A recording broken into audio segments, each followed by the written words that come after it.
Las voces de los verdaderos protagonistas. En Voces RCN. Verdaderos protagonistas son los invitados a Voces RCN en la noche de hoy. Está con nosotros en primer lugar Laura Bonilla, que es subdirectora de la Fundación Pares. Bienvenida a este programa. Muchísimas gracias y un saludo también a toda la gente que nos escucha en Voces RCN hoy. Gracias. León Valencia, director de la Fundación Paz y Reconciliación, bienvenido a este programa. Muchas gracias por la invitación y un saludo muy especial para todos los oyentes y para la mesa que nos acompaña. Alejandro Salas, analista político, bienvenido también. Buenas noches, Juan Carlos, buenas noches, Alejandro y mis compañeros de mesa. Qué placer estar acá con ustedes otra vez. Y Eduardo Mestre, periodista de Última Hora Colombia, gracias por acompañarnos. A usted, Juan Carlos, por la invitación. Un saludo a mis compañeros de panel y a toda la gente que nos escucha. Bueno, el país sigue hablando de la propuesta del presidente Gustavo Petro de convocar una asamblea constituyente para que se puedan llevar a cabo las reformas que el Congreso no ha aprobado, según manifestó el jefe del Estado en ese discurso en Cali. Y a propósito del tema, hoy el diario El Tiempo tiene un artículo cuyo autor es el editor político Armando Neira, periodista muy reconocido, cuyo título es Los 3 puntos inciertos de la idea de una constituyente del presidente Petro. Y Neira habla de dice que no está claro quiénes podrían participar, cómo se podría convocar, cuál sería el mecanismo y demás. Y esto lleva a la pregunta de si la propuesta del presidente Petro no fue un poco improvisada, por decirlo de algún modo, o para cambiar un poco la pregunta, si tal vez no hubiera sido mejor que él hubiera dado todos los detalles de una vez de exactamente qué es lo que él quiere poner sobre la mesa. ¿Qué piensan ustedes sobre ese asunto? ¿Hubo algo de prisa a la hora de plantear la idea a los colombianos o les parece que ese era el mecanismo correcto para que el debate siga de aquí en adelante? León Valencia. Pues yo creo que el presidente tiene una frustración grande porque sus reformas no pasan en el Congreso. Tiene también frustraciones con el mismo proceso de paz que no avanza a la celeridad que él quiere y que necesita el país. Y creo que esas cosas lo llevan a buscar alternativas y la constituyente le parece a él una alternativa, pero es un mecanismo también que ya está muy reglado en la Constitución Nacional. Eso no tiene, ahí no se puede inventar mucho si se va a tener a lo que es la Constitución. Tiene unos pasos complicadísimos, que es, primero tiene que pasar por el Congreso, luego pasar por un referendo, luego volver al Congreso y agilizar una convocatoria, de manera que eso es un proceso largo ya bastante reglado por la Constitución Nacional. Otras alternativas de constituyente, pues tendría que inventárselas Petro, y una de las primeras señas que da en ese camino es que lo que está es convocando a un proceso constituyente popular, movilización del pueblo en muchos lugares del país. Habló de ellos en Puerto Resistencia, en Cali también ha empezado a hablar de eso en las regiones, en el Tambo, Cauca, en Arauquita, de manera que está yendo al territorio a hablar de eso con el ánimo de movilizar la gente en las regiones. Ahora bien, pues temas para una constituyente sí hay en Colombia, hay reformas al mundo territorial que le interesa mucho a los gobernadores. A Vargas Lleras le interesó mucho la reforma a la justicia. Hay muchos temas que serían importantes y el más importante de ellos es que ofrecerles un mecanismo para que, como alternativa a las guerrillas que están y a los actores armados, para que confluyan allí y encuentren un camino para su paz, que es una de las cosas que seguramente se le está pasando por la cabeza a Petro, no ir a buscar a todos estos actores que están tan elusivos, tan incumplidos con los acuerdos, tan difíciles de acercar a una paz total y atraerlos hacia un proceso constituyente que sería una alternativa para ellos. Esa es otra de las cosas que se necesitaría para una reforma de esas. Pero yo lo he dicho, me parece que es inconveniente meter al país en eso ahora. Me parece que Petro debía intentar gobernar con las facultades presidenciales, con el plan de desarrollo que aprobó, con la reforma tributaria que logró aprobar en los primeros momentos, dedicarse a ejecutar y mantener la agitación sobre las reformas pensando en un proceso largo de transición del país. El país necesita reformas, pero necesita consensos para las reformas, mayorías para esas reformas. Las mayorías no están muy claras. Petro ganó un mandato con limitaciones, a pesar de todo lo que hubo anterior a Petro, el estallido social, la pandemia, la crisis del uribismo, y aún con todo eso ganó por 700.000 votos, no tiene mayorías en el Congreso, y el proceso de conseguir un consenso hacia las reformas y al acuerdo nacional es un proceso largo, y lo que debía darse por bien servido Petro es terminar su mandato bien, hacer las cosas bien, mantener la agitación sobre los cambios y las reformas del país y pensar en que a posteriori vengan gobiernos que puedan continuar esa transición. Colombia sí necesita muchas grandes reformas, Colombia necesita pasar al siglo XXI, nosotros estamos anclados todavía en el siglo XX y esas son las cosas que debe pensar Petro ahora en un sentido más práctico y pues declinar un poco las ambiciones que son muy grandes de transformar el país. Pero eso se va a dar en varios gobiernos, no en uno solo. Eduardo Mestre, ¿coincide con esa teoría? Pues yo en primer lugar diría, digamos, creo que coincido en parte, pero yo no creo que las reformas que ha propuesto Petro sean las que van a llevar a Colombia al siglo XXI. Creo que en buena parte coinciden o podría más bien es retrocedernos de alguna manera. Sobre la constituyente, yo creo que a Petro le sirve en dos vías. De un lado, él continúa en esa línea que ha sacado adelante de relativizar a los demás poderes públicos del Estado desde su poder ejecutivo, de comprometerlos, de echarles a la gente en contra, de tratar de imponerse sobre ellos con mecanismos que algunas veces están por fuera de lo que uno creería que es una actitud democrática y por supuesto de lo que es el Estado de Derecho. Gustavo Petro, con esta forma en la que ha planteado su constituyente, que no dice si es asamblea constituyente, o más bien no aterriza pues si es una asamblea o un proceso constituyente, habla de unos cabildos, de unas reuniones, de unos encuentros, todos van a ser actos en los que él participa y con esos actos de alguna manera ¿qué se va a lograr? Se va a cambiar la constitución porque una persona por allá en un municipio apartado del país va a decir A, B o C sobre algún tema nacional y por eso va a cambiar el Estado. Pues no. Es en buena medida una tramoya y un engaño para la población. Entonces son esas las dos vías. De un lado, él vuelve y pone en vilo esos otros poderes, ¿no? Él da a entender al Congreso, en buena medida también a las Cortes, a la justicia, que a punta de un cabildo, de un encuentro, de una reunión dirigida por él con un grupo de campesinos o de indígenas, se puede cambiar el Estado de Derecho en Colombia. Y de otro, le siembra a la gente esa idea falsa para tratar de reponer el profundo desprestigio que él ha adquirido de parte de la gente de a pie, de la gente trabajadora, de la gente humilde de Colombia, que no ha visto en su gobierno cambio alguno en vía positiva, porque cambios en vía negativa sí han visto bastantes. Entonces, creo que a él un poco le toca y que está un poco en esa tarea, alguien lo decía por ahí en la opinión pública, como de entregar al gobierno, de decir ya no pudimos hacer nada y vamos a dedicarnos a esto, que es un interés superior al que me concierne a mí como presidente de la República y vamos a hacer cumplir la Constitución y no sé qué.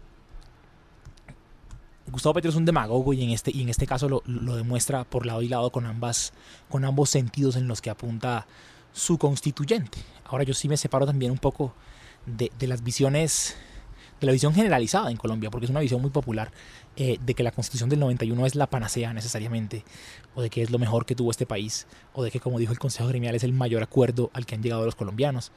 Por ahí una senadora de la República en una de las intervenciones en esta semana en el Senado dijo o recordó un hecho del que se habla muy poco en Colombia, y es como el Congreso de la República, que fue disuelto en el 1991 por la Constitución o por el proceso constituyente, sacó muchos más votos que la constituyente misma. Entonces tampoco creo yo que sea una cosa de tomarse como lo mejor del mundo a la del 91, y que pues lo que hay es una cierta similitud con el proceso del 91. Un gran revolcón, unas grandes reformas que al fin y al cabo no le sirven al pueblo para mucho. Muy bien. Laura Bonilla, ¿coincide con el punto de vista de Eduardo Mestre? No podría estar más en desacuerdo, pero voy a explicar por qué, con todo cariño. Claro que sí. En primer Adelante. lugar, digamos, la legitimidad de una constituyente no se mide así. Digamos, los acuerdos en general o la fortaleza de los acuerdos se miden de otra manera. Entonces uno podría decir perfectamente que la Constitución del 91 no tuvo el mismo tipo de votos, pero en general los votos que se obtienen a Congreso de la República, Senados y Cámara están mediados por muchas más cosas que simplemente la representación o la participación. Entonces uno diría, hay más votos clientelistas en un Congreso de la República que tiene más oportunidades de mediación o de intermediación en posturas, contratos, puestos públicos y burocracia, que una Asamblea Nacional Constituyente donde las votaciones tienen otras características, y mucho más en los años 90, cuando sí se estaba frente a importantes acuerdos nacionales. Creo que en general puede que no sea la panacea, pero no hemos tenido un acuerdo nacional de ese calibre en Colombia prácticamente en ningún momento después del 91. Dicho eso, frente a la Constitución del 91, es decir, yo coincido que el llamado del presidente Petro a la Constitución es inconveniente, que a la primera persona a la que no le conviene es a él mismo, pero que está intentando obtener en el constituyente primario, que es una manera de hacer un llamado popular, lo que no ha obtenido de otras maneras. O sea, me explico. Los llamados a la calle tienen un límite. O sea, uno puede hacer una marcha, 2 marchas, 3 marchas, 10 marchas ya son demasiado. Probablemente la gente no le salga a la calle. Tiene muchos costos políticos, no lo va a poder hacer siempre. Entonces intenta hacerlo de esta manera, y creo que sí fue más improvisado que otra cosa. Lo que pasa es que ante esos anuncios del presidente, lo que ocurre después es que en general todo el sector político que lo acompaña y el gobierno pues sale a respaldar el anuncio y como darle un poquito más de forma al asunto, pero pues probablemente no vaya a pasar de ahí. O sea, la convocatoria, o sea, no existen otros procesos constituyentes más que convocar una Asamblea Nacional Constituyente. Hay mecanismos de participación en Colombia que están contemplados en la Constitución del 91, como los cabildos, como etcétera, que no son ni demagógicos ni nada malos. Es decir, se han hecho ejemplos interesantísimos en Charalá y a nivel municipal. Son mecanismos de participación, están dentro de la Constitución, no son mecanismos que vayan a contribuir a hacer el país más invivible ni la república espantosa, como también a veces se quiere vender, pero no van a cambiar, digamos, el Estado de Derecho, ni lo van a cambiar en ningún momento. Lo que me parece a mí muy curioso, dichos, es decir, no es conveniente la Constitución. La Asamblea Nacional Constituyente sí fue un gran acuerdo importantísimo para el país en los años 90, pero me sorprende que hay dos posiciones también, digamos, en la gente que está viendo la Constituyente pues muy en contra. Entonces, al mismo tiempo, en la oposición se dice, esto es una cosa antidemocrática, se va a caer, y luego dice, pero no va a pasar nada. Entonces, hay un poco decir, bueno, pongámonos de acuerdo, o sea, se sabe que no hay la capacidad para convocar una Asamblea Nacional Constituyente, ni en el Congreso ni en ningún lugar, pero si no hay esa capacidad, tampoco esa gran alarma sobre se va a caer la democracia en Colombia, esto es lo peor que nos ha pasado, lo más grande en términos de la demagogia, pues es clarísimamente exagerado, y sí que está construyendo, digamos, un clima político mucho más defectuoso del que quisiéramos tener muchas personas acá. Muy bien. Alejandro Salas, ¿cuál es su punto de vista? Pues yo creo que Petro insiste en la polarización y en mantenerse como rey en medio del caos, agitando la conversación, y creo que hay varias cosas que son muy importantes de resaltar. Lo primero es que yo no creo que sea coincidencia esa alusión que le hace a Puerto Resistencia. Puerto Resistencia fue es claramente un símbolo de una pugnacidad social que se vivió muy fuerte en Colombia, en medio de un escenario en el que la agitación social se tornó violenta, y sobre la cual va a haber, digamos, la historia tendrá que emitir unos veredictos sobre cuáles fueron los verdaderos motivos detrás de esa agitación y de esa violencia. Pero lo que es clave es que él está insistiendo en esa pugnacidad, y insiste en esa pugnacidad porque es la conversación en la que él se siente cómodo. El asunto es que resulta que como él es el presidente de la República, su función es ser el símbolo de la unidad nacional. y está dedicado a ser el símbolo de un fraccionamiento y una fractura para ser el líder de un fragmento de los colombianos. Y eso lo ato con la reacción que él tuvo a la afirmación de Vargas Lleras, en el sentido de que Vargas Lleras dice, yo le camino a la constituyente, y entonces Petro inmediatamente sale a decir, no, pero pilas, porque no es para que participen los que han participado antes, sino solamente unos. El pueblo, Puerto Resistencia, en la calle, los cabildos y en digamos, en lo que él siente que es su como dicen los gringos, su constituency, que vaya a ver uno si todavía lo es, porque cada vez es menos la capacidad de convocatoria que tiene el presidente. Así es. Pero lo que es muy importante es que estamos perdiendo tiempo valioso para resolver los problemas reales que tienen los colombianos reales. Esa actitud de Petro de estar siempre como provocando una vida paralela a la de tener que todos los días despertarse, madrugar, trabajar, pagar la cuenta, pagar los servicios, que no se caiga un puente, que la policía funcione, ese ajetreo diario que demanda ser un presidente, pues no lo está cumpliendo. Y tan no lo está cumpliendo que teniendo un Congreso que estaba alineado completamente, pues no ha podido pasar las reformas. Entonces, lo que yo quisiera es que el presidente dejara de vivir en el metaverso y empezara a gobernar realmente, porque bastantes cosas tenemos que solucionar en la vida real. Bueno, el siguiente tema, cuando son las 7:48, le pone sobre la mesa a Alejandro Villegas. Pues es que Germán Vargas Lleras resucitó de alguna manera, más allá de sus columnas de opinión cada domingo en el diario El Tiempo, con una fugaz participación que tuvo en las marchas de hace 15 días en contra del gobierno del presidente Petro, pero ha logrado un protagonismo porque ha sido quizás el primer dirigente político en responderle al presidente de la República a su propuesta de una constituyente. Y muy al contrario de las otras opiniones que indicaban que lo mejor sería mantener tal cual la carta política que nos rige, pues ha dicho Vargas Lleras, salgamos a medirnos. Y en ese pulso ha dicho, pues no solamente incorporemos modificaciones, sino que hablemos de cómo podemos acotar el periodo presidencial. Pues el presidente Petro le ha respondido diciendo que esta constituyente no será para las élites políticas, sino para el pueblo, y ha continuado allí un cruce de mensajes del doctor Vargas Lleras, que ha adquirido mucha notoriedad y ha atendido entrevistas en medios de comunicación. ¿Es Vargas Lleras el nuevo gallo, el nuevo jefe que logrará aglutinar a la oposición, doctor León Valencia? Es que una de las cosas, de las ventajas de Petro, es que no hay una oposición dispersa y no tiene al frente un líder de oposición que se aproveche de sus errores y de las limitaciones del gobierno, porque la fuerza política opositora, o la llamada a ser oposición, pues era el Centro Democrático, que había tenido una presencia política tan importante en los últimos 20 años en Colombia, y entró en una crisis enorme esa derecha aglutinada en ese partido, y luego no ha podido surgir un nuevo liderazgo. Por eso está cómodo Petro agitando sus ideas, y está en sus números, tiene un 35%, él siempre ha tenido un 30%, un 35%, está en sus números, tiene una fuerza propia que lo sigue, y nadie al frente tiene ese peso en la opinión pública colombiana, no lo hay hasta ahora, y hay una oposición que está en mayor crisis que el mismo gobierno, porque es una oposición que no solo no tiene el liderazgo, sino que no tiene una carta de oposición, porque ser oposición no es oponerse a unas reformas.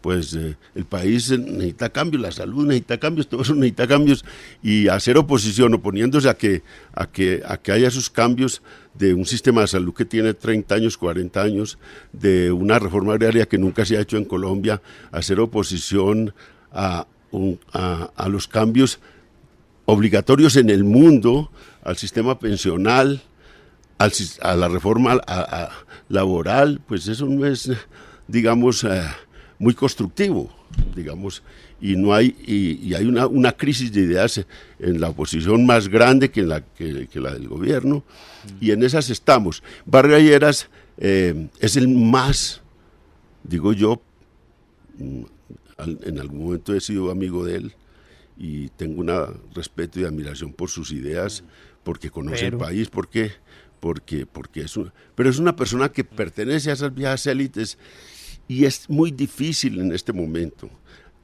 en la opinión pública colombiana, levantar una idea desde esas viejas élites, porque lo que mostró las elecciones pasadas no solo era que había una crisis, una crítica a la derecha, sino que estaban buscando en la misma derecha un outsider y lo encontraron en Rodolfo Hernández, y también pues votaron distinto en el caso presidencial a una izquierda con todas las prevenciones que hay en la sociedad colombiana frente a la izquierda, y logró ganar y ganó en franca lidis unas mayorías y es un gobierno legítimo, de manera que la sociedad colombiana está tratando de salir de unas viejas élites y está tratando de encontrar nuevos caminos, y difícilmente Germán Vargas Lleras representa eso. Ese tiene esa dificultad. Ahora le queda todavía un espacio porque es una persona con una trayectoria política enorme en Colombia y con una capacidad, y tiene los años todavía para jugar en la política colombiana. Pero la derecha sí necesita un líder.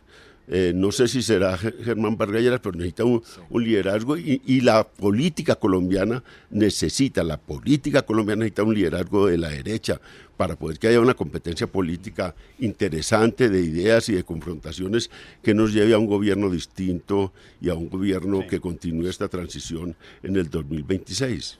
Doctor Salas, ¿puede aglutinar Vargas Lleras a todos estos sectores de la oposición? Yo concuerdo con León en que la oposición se encuentra dispersa y que Vargas Lleras ha asumido sin duda un liderazgo bastante más claro que otros líderes que puedan acceder a la presidencia. Y también concuerdo con él en que el problema que tiene Germán Vargas Lleras es que, a pesar de tener todas las credenciales para ser presidente, representa el sistema, las élites políticas tradicionales, y eso contra lo que votaron mayoritariamente los colombianos en la elección presidencial. Yo de hecho creo que lo que pasa es que Petro ganó por W porque digamos que el centro y la centro derecha pues no tenían candidatos. Rodolfo Hernández pues fue un desastre, o sea, ganó la primera vuelta y después no hizo sino cometer errores, y Petro gana pues porque fundamentalmente no tiene un contrincante al frente. Y también estoy de acuerdo en que los colombianos siguen buscando un cambio, y el problema es que, de nuevo, pues Germán Vargas Lleras no encarna ese cambio. Es una lástima, corre el peligro de volverse el Álvaro Gómez de nuestra generación, ¿no? Y es una persona que va a ser considerada como expresidente sin haber podido ejercer el cargo. Doctora Laura, ¿cuál es su opinión? Pues mira, Vargas, ese hombre no es el jefe de la oposición no se va a aglutinar alrededor de él. No solamente está dispersa, sino tiene intereses muy diversos. Entonces, una cosa serán los intereses del Centro Democrático, pero incluso al interior de Cambio Radical o de otros partidos que hoy se definen como oposición, sus dirigencias regionales no están comprometidas con hacerle una gran oposición al gobierno. Básicamente, la clase política regional por defecto necesita muchísimo del gobierno nacional. Entonces los alcaldes que no son alcaldes de Medellín o de Cali, digamos, como de ciudades grandes, no sé, hasta Jaime Bernal, que puede ser lo más opuesto a Petro que haya en el mundo, lo recibió con la camiseta del Atlético Bucaramanga. Entonces uno no puede, es decir, es muy difícil en Colombia ser alcalde y ser antipresidente, eso es muy complicado.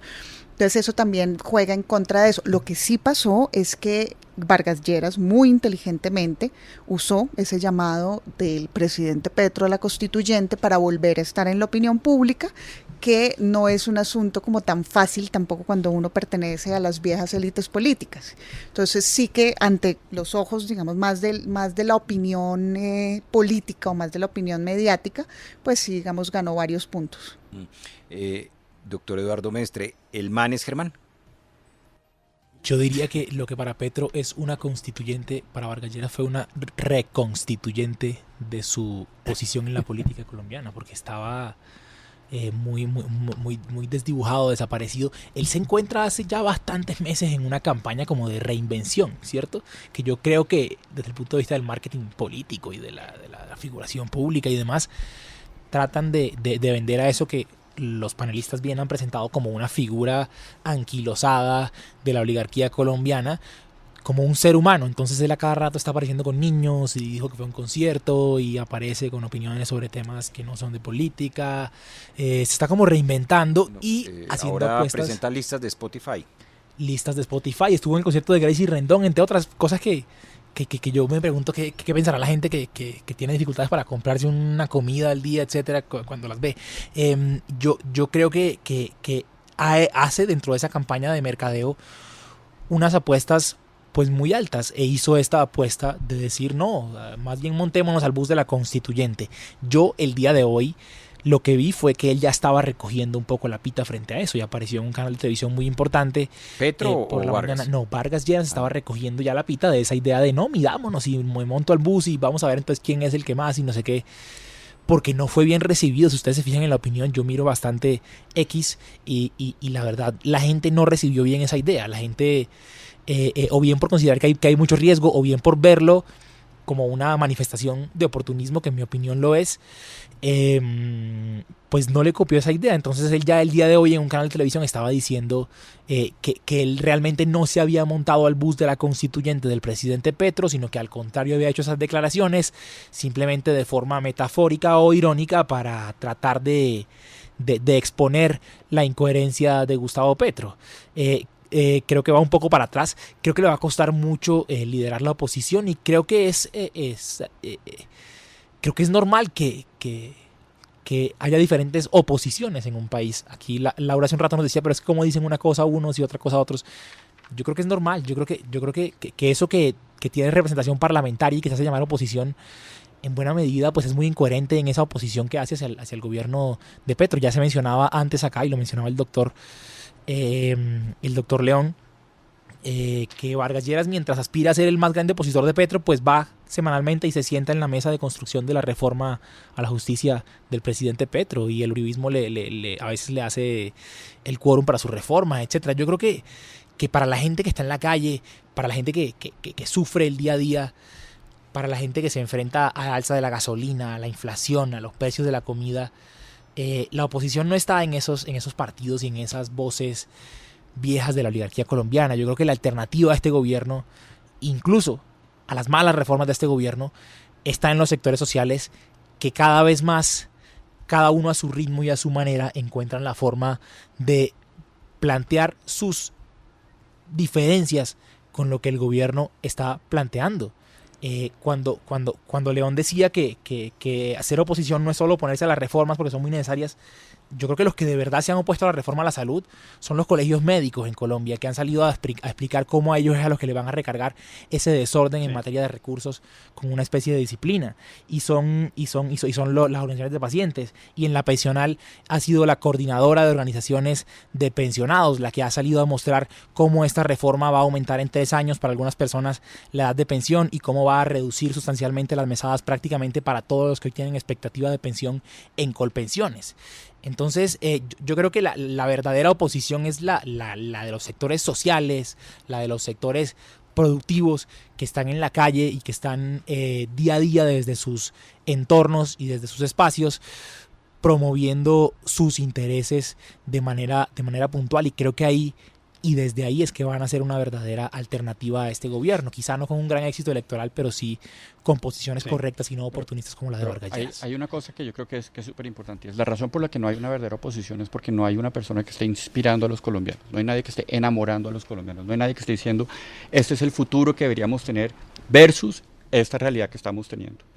Y mientras no exista esa persona que surja y enamore de nuevo, Petro va a seguir reinando en el caos y la oposición va a seguir estando dispersa.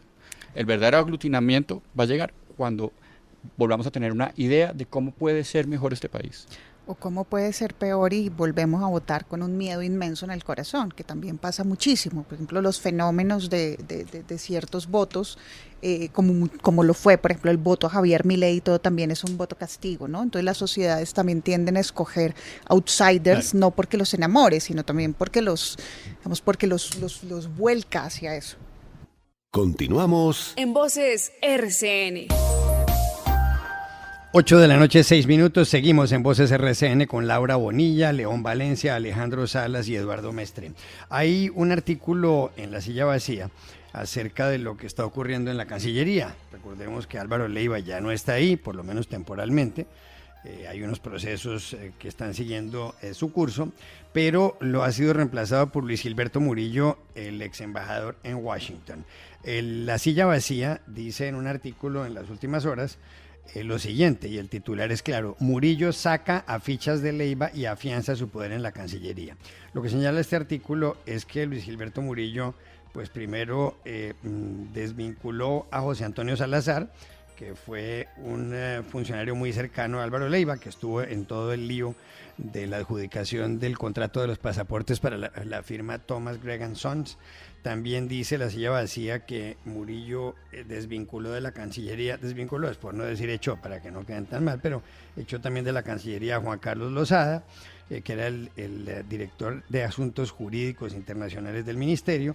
Posteriormente ha renunciado Silvia Carrizosa, la directora de Talento Humano, y aparte de eso también se ha marchado Lida Rodríguez, la jefa de contratos. La pregunta es: ¿quiere todo esto decir que se instaló de una vez en la Cancillería ya definitivamente Luis Gilberto Murillo? ¿Qué opinan ustedes? Eduardo Mestre.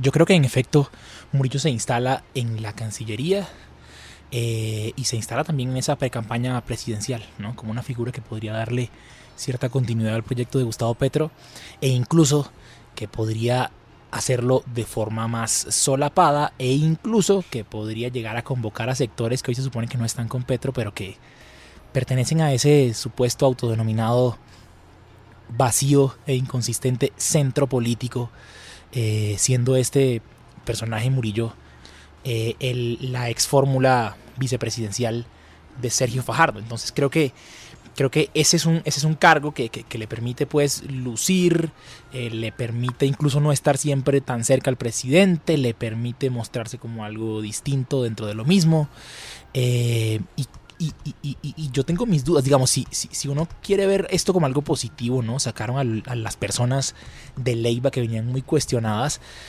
Habría que mirar pues quiénes están entrando, y yo lo que he visto en este periodo del señor Murillo es que en los cargos importantes de la Cancillería, que son los cargos diplomáticos, los embajadores, pues tenemos la noticia que se ha comentado mucho del anuncio y de la radicación de la hoja de vida para nombramiento del señor Sebastián Guanumen como embajador en Chile. Entonces, si esos son los buenos muchachos que vienen llegando de la mano del centrista y fajardista Luis Gilberto Murillo, pues estamos en la inmunda.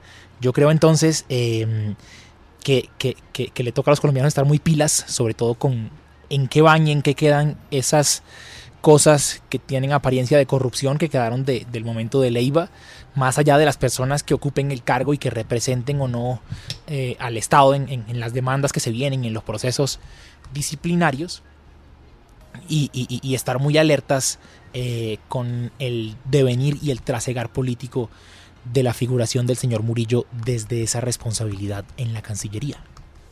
Muy bien. ¿Coincide con esa teoría Laura Bonilla? No me sigas poniendo después de Eduardo, porque esto va a ser dificilísimo. Laura nunca va a coincidir. Mira, además de la parte que dice Eduardo de Petro es terrible y todo lo que le rodea lo va a hacer también, pues decir, yo podría cambiar perfectamente. No todo es prístino, todo es maravilloso lo que rodea a Petro. No, tampoco lo hemos dicho.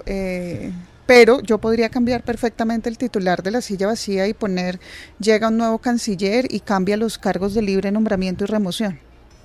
Y sería exactamente igual de exacto a lo que es así, que fue exactamente lo que hizo Murillo. Cambió cargos de libre nombramiento y remoción, específicamente los cargos que en general cuando llega un jefe nuevo a un cargo estatal, y los que hemos estado también trabajando en el Estado, pues sabemos que uno, digamos, llega con cierto equipo en cierto nivel. A mí lo que me parece en general más preocupante, y la gente que me conoce sabe que mi postura es incluso en los cargos medios y cargos medios bajos, donde sí creo que se necesita una burocracia mucho más estable, incluso que trascienda los gobiernos.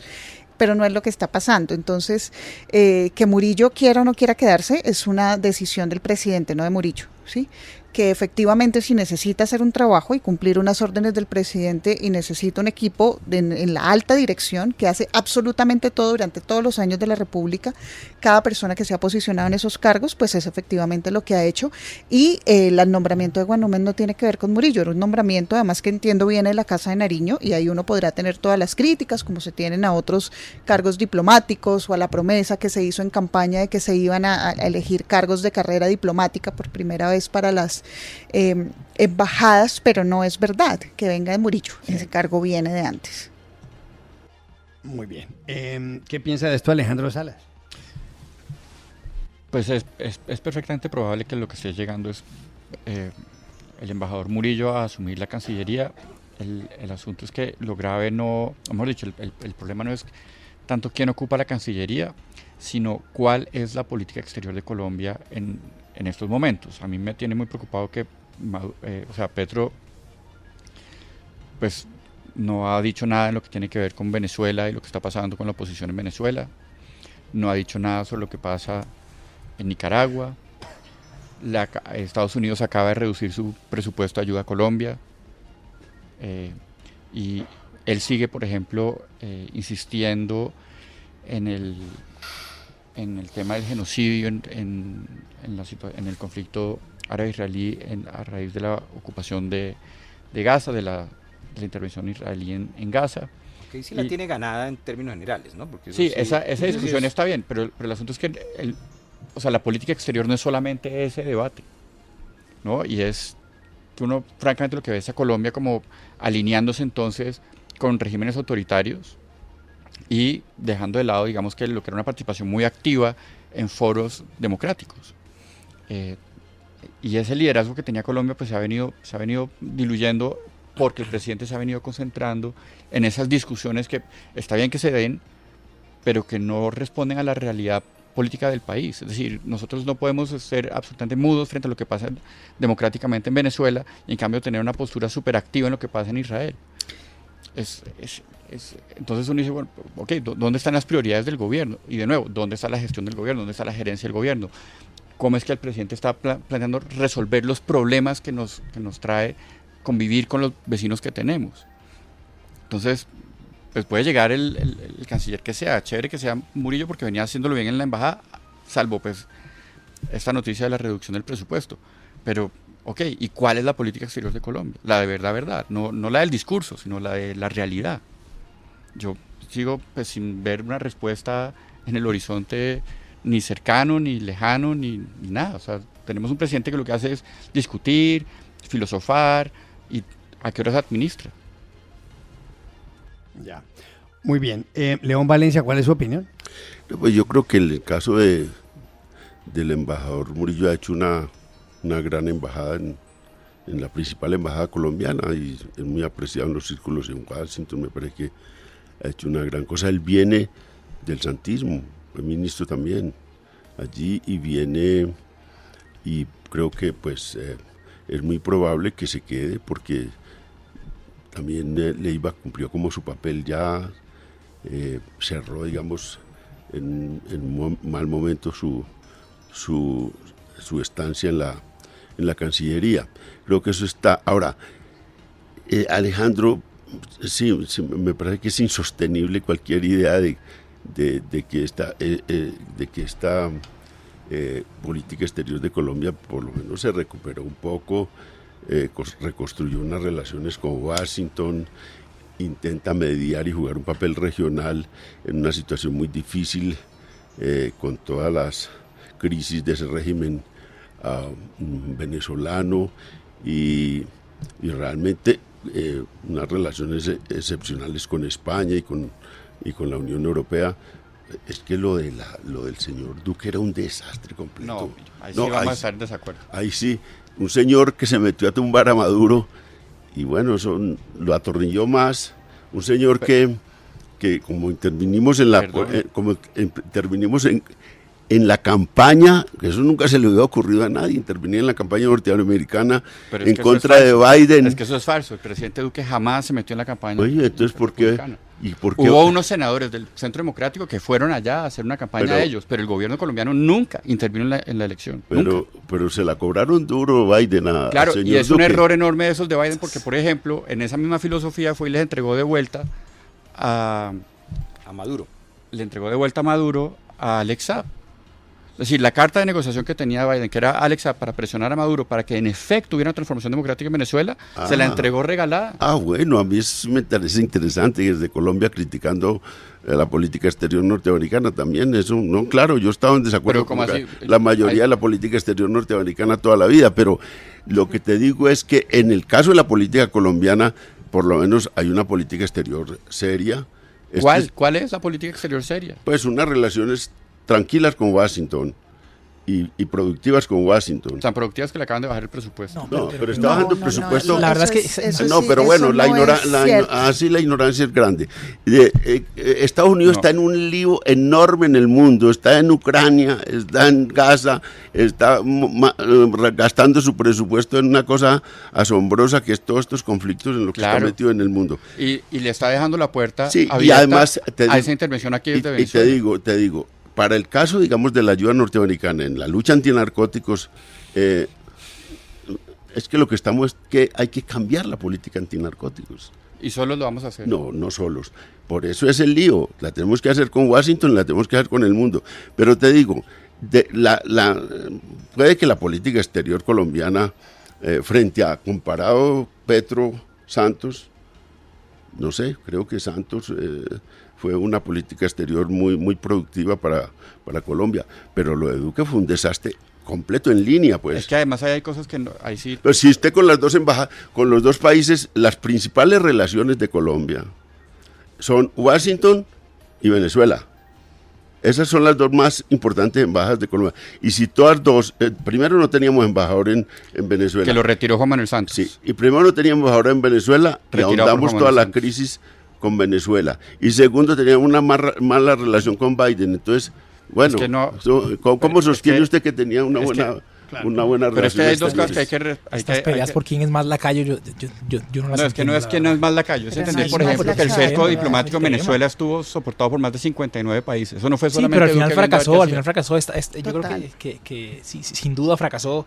Y hay una realidad, Alejandro. Yo no es por defender la posición de León, porque a mí no me parece bueno que el gobierno de Colombia siga con el respeto de toda la vida. Pero Armando Benetti, pero es un gran avance. Pero hay una realidad.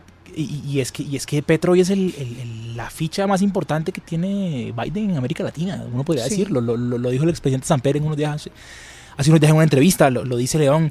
O sea, realmente, bueno, la pregunta es que si eso es bueno o es malo. Para mí no lo es. Para mí Colombia debería ser un país soberano. Creo que todos los temas que afectan a la gente del común dependen de que Colombia pueda tomar soberanamente sus decisiones en materia económica sobre todo. Y si uno se fija, Alejandro, ustedes bueno, no digo ustedes, digo quienes se sitúan en una posición que vende la idea de que es que nosotros seríamos mejores en nuestro lacayismo hacia Estados Unidos.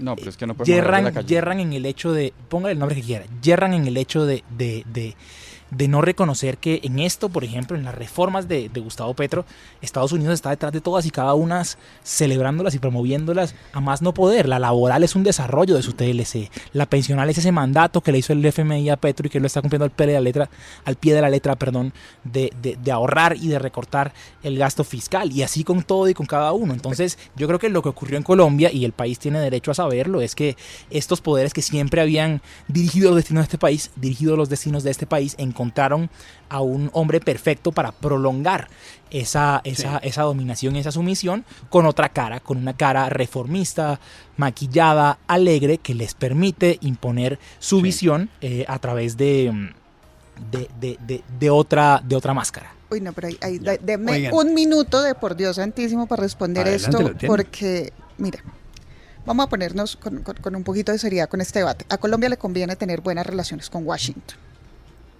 Sí, es decir, sí, estamos en un mundo donde Washington tiene un peso enorme. ¿Nos conviene tener buenas relaciones? Sí. ¿Al país le sirve? Sí. ¿Le conviene tener buenas relaciones con Venezuela? Sí. Es decir, al comercio colombiano le convienen las buenas relaciones con Venezuela. Le convino abrir la frontera no solamente en términos de buenas relaciones, sino también en términos de seguridad nacional. O sea, no tener embajada, haber roto las relaciones con Caracas de la manera que las rompió, lo que hicimos fue entregarle la frontera a las mafias. Y eso desafortunadamente pasó. Entonces, desde la punta de la Guajira hasta el Amazonas hay todo tipo de grupos armados que tienen la frontera, que andan para un lado y para el otro, y hoy está costando muchísimo trabajo, incluso a través de las relaciones diplomáticas, si uno puede querer pensar lo que piense de Maduro, y desde la sociedad civil afortunadamente podemos decir lo que queramos, aún de Maduro, de cualquier otra persona, pero la realidad es que una frontera completamente descontrolada no le conviene a nadie. O sea, se terminó volviendo un tema de criminalidad organizada, pasar mantequilla mavesa por la frontera de Colombia a Venezuela. O sea, cosas de contrabando de alimentos que hacía muchísimos años no se pasaban. Lo otro es decir, Petro ha mantenido buenas relaciones con América Latina, ha mantenido buenas relaciones con América del Sur, y uno podría decir, bueno, yo no fui tampoco fan de la política exterior de Duque, pero la misma posición ante un modelo completamente autoritario que puede tener en este momento, digamos, con Venezuela, Colombia, la tuvo Colombia con Guatemala. Es más, yo estuve personalmente en Bruselas en un foro donde se vetaba a la gente desde Colombia para hablar de Guatemala y de lo que estaba pasando con el cartel de los corruptos en Guatemala. Entonces, cada gobierno, y depende mucho de la identidad política que lo acompañe, tiende a alinearse más o menos con otro, y eso no es nuevo ni tampoco es pues la cosa más espantosa que ha pasado en las relaciones internacionales en la humanidad. Efectivamente, y ya respecto a Biden le van a cobrar, a Biden es al que le van a cobrar muy duro lo que está pasando en Gaza, y eso se va a ver es en las elecciones próximas en Norteamérica. Y Alejandro, a María Corina y a los de Venezuela, y pues la que la dejó sola fue Biden, la verdad, o sea, También, claro. Claro. Miren, a propósito, nos quedan 7 minutos de programa, o sea que les voy a pedir respuestas de 1 minuto a cada uno, haciendo un gran esfuerzo sobre el siguiente tema. Hoy el presidente Petro habló en la costa, echó un discurso en donde dijo que él quiere cambiar las vigencias futuras. ¿Qué son las vigencias futuras? Son los compromisos que asume el Estado colombiano. Por ejemplo, cuando se hace una carretera, una 4G, pues como la plata no la tiene el Estado inmediatamente, lo que hace es comprometer platas en el futuro para ir pagando las grandes obras que se hacen. El presidente Petro dijo que quiere cambiar esas vigencias futuras y que, por ejemplo, va a centrarse en que esas platas vayan a proyectos como acueductos en municipios donde no hay, en vez, y a universidades también, en vez de centrarlos en las 4G, por decirlo claramente. No dejó claro si es ya cuando quiere empezar a hacer el cambio o si lo va a hacer ya dentro de algunos años. Hace un momento hablábamos con Juan Camilo Restrepo, exministro de Hacienda, y dijo que esto es gravísimo porque si llegara a tomar una decisión ya y no cumple con las vigencias futuras, pues Colombia perdería totalmente la credibilidad internacional. ¿Qué piensan ustedes de ese asunto, dicho en 45 segundos cada uno o máximo en 1 minuto? Alejandro Salas. Es gravísimo y costosísimo. Ya eso es todo lo que tengo para decir, no más. Bueno, León Valencia.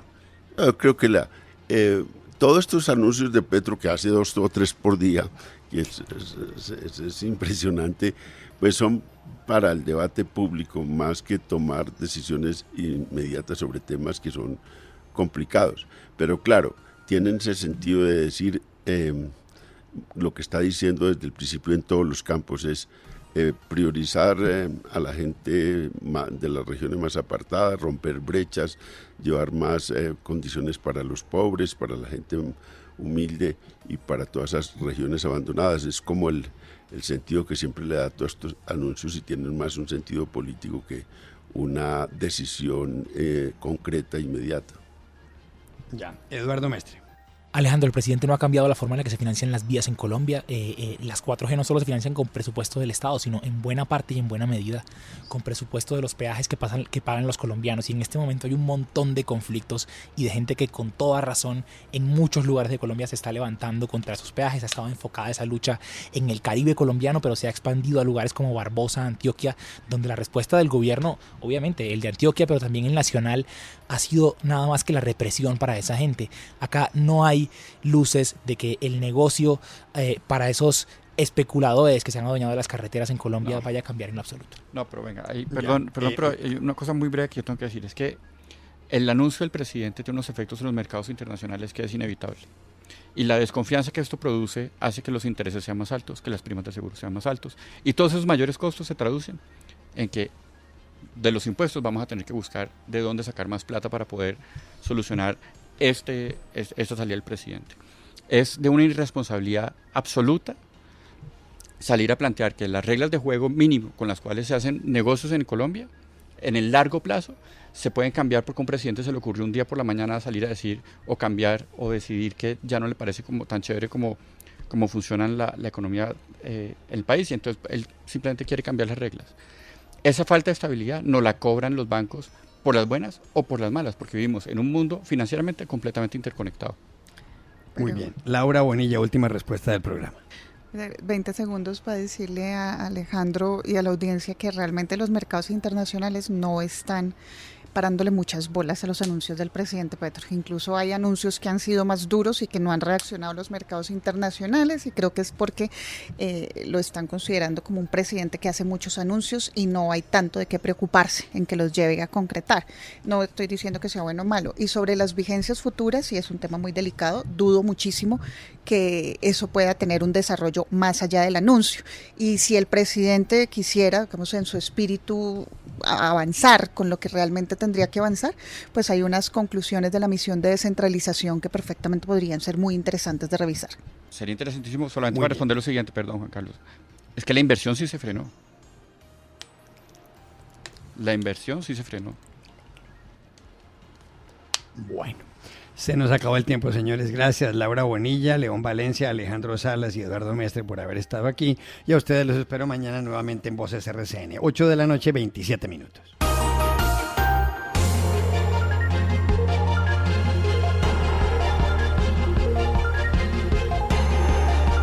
Voces RCN.